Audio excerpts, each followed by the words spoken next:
ওয়াল্লাতী তাখাফুনা নুশুযাহুন্না ফাইযুহুন্না ওয়াহজুরুহুন্না feel মাদাজি'i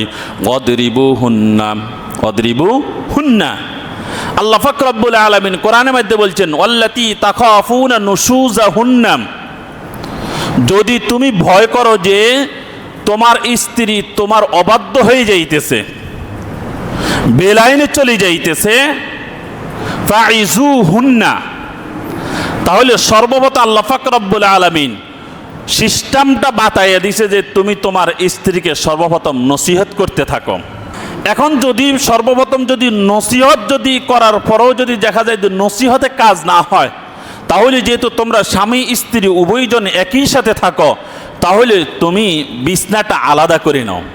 ওয়াহজুরুহুন্না feel মাদাজি'i, দ্বিতীয় কথাটা বলছে সিস্টেমটা বাতাই দিছে, নসিহত করছো, নসিহত যদি না ধরে তাহলে তুমি বিছনা আলাদা করে নাও।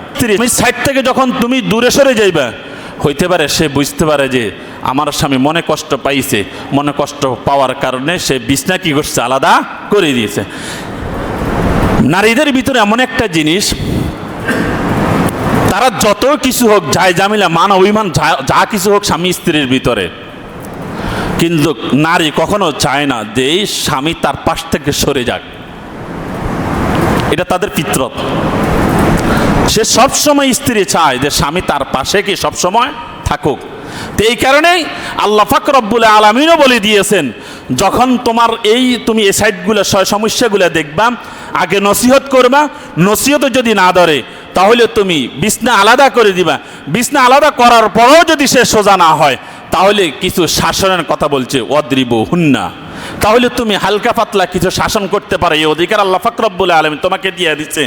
আবার এই শাসনের কথা বলতে গিয়ে দেখা যায় লাঠি মাটি নিয়ে ফিরানো শুরু করা, এটার অনুমতি দেয়নি। কিন্তু আমাদের সমাজে কিন্তু এরকম হয়, স্বামী স্ত্রীর মাঝে যখন একটু সামান্য কথা কাটাকাটি হয়, তখন দেখা যায় যে লাঠি নিয়ে ফিরানি শুরু করে। না, অদ্রিবুহুন্না, কিছু শাসন করবে। শাসন কি? শাসন কি জবানের দ্বারা শাসন করা হয় যায় না? খালি লাঠি দ্বারাই কি শাসন করা যায়? আমাদের বদ অভ্যাস অনেক সময় দেখা যায় যে এরকম পর্যায়ে হলে দেখা যায় স্ত্রীদেরকে লাঠি দিয়ে ফিটানো শুরু করে। না, এটা করা যাবে না।